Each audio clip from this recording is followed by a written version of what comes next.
কথায় আছে আজকে শিশু আগামী দিনের ভবিষ্যৎ।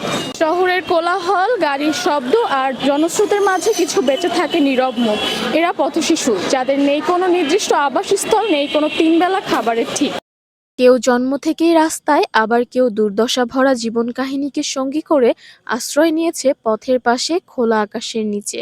যে বয়সে শিশু থাকে পরিবারের বন্ধনে, মায়ের আঁচলে, সেই বয়সে আধ পেটে কখনো খালি পেটে দিন পাড়ি দিচ্ছে এই পথশিশুরা। তোমার নাম কি? ফরিদা। তুমি পড়াশোনা করো? হ্যাঁ, কোথায়? মাঠে। কারা পড়ায় মাঠে? আমাদের অন্য ভাইয়া। তুমি স্কুলে যাও না? না। এই যে তুমি স্কুলে যাও না, তোমার স্কুলে যেতে ইচ্ছা করে না?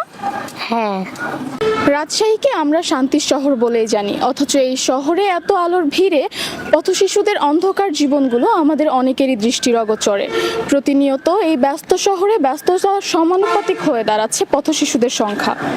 সঠিক পরিচর্যার অভাবে ঝরে পড়ছে হাজারো শিশু, দেশের হাজারো ভবিষ্যৎ। তাদের জীবনাচরণে মনে হতেই পারে সংবিধানের ৩য় খণ্ডের মৌলিক অধিকার যেন তাদের জন্য নয়, মৌলিক অধিকারের অভাবে তাদের জীবন বেঁচে থাকার লড়াই মাত্র। পথশিশুদের নিয়ে কাজ করছে সমাজসেবা অধিদপ্তরের CSPP প্রকল্প, এছাড়াও তরুণদের একটি সংগঠন ইউনিসেফ এবং বরেন্দ্র বিশ্ববিদ্যালয়ের ছোট্ট স্বপ্নের মতো ছোট বড় অনেক সংস্থা। পথশিশুদের সহযোগিতায় কী ধরনের কাজ করছে এই বিষয়ে জানান ইউনিসেফের সদস্য শিহাব রানা এবং ছোট্ট স্বপ্নের মডারেটর সায়েদ নাইমুর রহমান। আসসালামু আলাইকুম, আমি মোহাম্মদ শিহাব রানা। ইউনিসেফ রাজশাহী ডিভিশন তার সূচনা লগ্ন থেকেই যে কাজটা করে সেটা হচ্ছে পথশিশুদের জন্য বিভিন্ন কার্যক্রম। সো আমরা যদি একটু ক্লিয়ারলি বলি, সেটা হচ্ছে যে আমরা রাজশাহীর বিভিন্ন অঞ্চলে যে পথশিশুগুলো আছে তাদেরকে আমরা বিভিন্ন সার্ভের মাধ্যমে প্রথমে লিস্টেড করে তাদের জন্য কিছু করা যায় কিনা, কিছু ইনিশিয়েটিভ নেই, সেই থ্রুতে পথশিশুদের সার্বিক যোগাযোগ রাখা বা তাদের জন্য বই, খাতা, কলম বা তাদেরকে শিক্ষার দিকে এগিয়ে আনা যায় কিনা সেই চেষ্টা করা। এছাড়া হচ্ছে তাদেরকে বিভিন্ন সময়, যেমন ঈদের সময় ঈদ বস্ত্র বিতরণ, এছাড়া শীতকালে যেন তারা শীতের যে আবহাওয়াটা সেটা যেন না পাই সেই আমরা ব্যবস্থা করে থাকি। এছাড়া হচ্ছে তাদেরকে কিভাবে সুশিক্ষায় শিক্ষিত করা যায় বা তাদেরকে কিভাবে মোটিভেট করে আমাদের সমাজের জন্য একজন ভালো মানুষ হিসেবে তৈরি করা যায় সেদিকেও আমরা ফোকাস করে থাকি। ছোট্ট স্বপ্ন বরেন্দ্র বিশ্ববিদ্যালয়ের একটি স্বেচ্ছাসেবী সংগঠন। ছোট্ট স্বপ্ন সংগঠনটি মূলত পথ শিশুদেরকে নিয়ে কাজ করে। বর্তমানে আমাদের ছোট্ট স্বপ্নের অ্যালামনাই অ্যাসোসিয়েশনের যারা রয়েছে তারা এই অতীব কঠিন কাজটি করেছিল।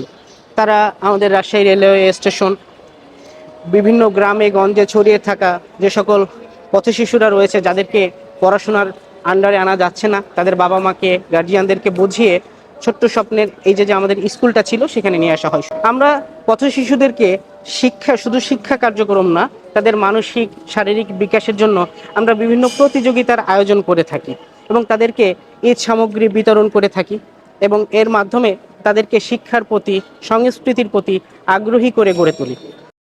এছাড়াও পথশিশুদের জীবনমান উন্নয়নে CSPB প্রকল্পের কাউন্সিলর মোহাম্মদ ফরহাদ হোসেন বলেন, সিএসপিবি প্রকল্প যেটা সমাজসেবা পরিচালিত এবং ইউনিসেফের অর্থায়নে পরিচালিত হয়ে থাকে। সিএসপিবি প্রকল্পটি গোটা সামগ্রিকভাবে দেশব্যাপী তারা কাজ করছে। যেই শিশুটি রাস্তায় বেলুন বিক্রি করছে কিংবা বাদাম বিক্রি করছে, অনেক সময় দেখা যাচ্ছে যে মহাজনরা তাদেরকে জোরপূর্বক বাধ্য করে থাকে। এরকম যদি হয়ে থাকে তাহলে একজন সমাজকর্মী আইনের আশ্রয় নিতে ওই শিশুকে সাহায্য করে। একই সঙ্গে ওই শিশুর যে আয়বর্ধক কর্মসূচি আছে, শিশুর অভিভাবককে আরো যেন আয়ের সঙ্গে সংশ্লিষ্ট সংযুক্ত করে দেওয়া যায়, লিঙ্ক আপ করে দেওয়া যায়, সেই কাজটি একজন সমাজকর্মী করে থাকেন। পথশিশুদের এই লড়াইকে সুন্দর শৈশবে পরিণত করতে প্রয়োজন সবার সম্মিলিত প্রচেষ্টা, ভালোবাসা আর এক টুকরো আশার আলো।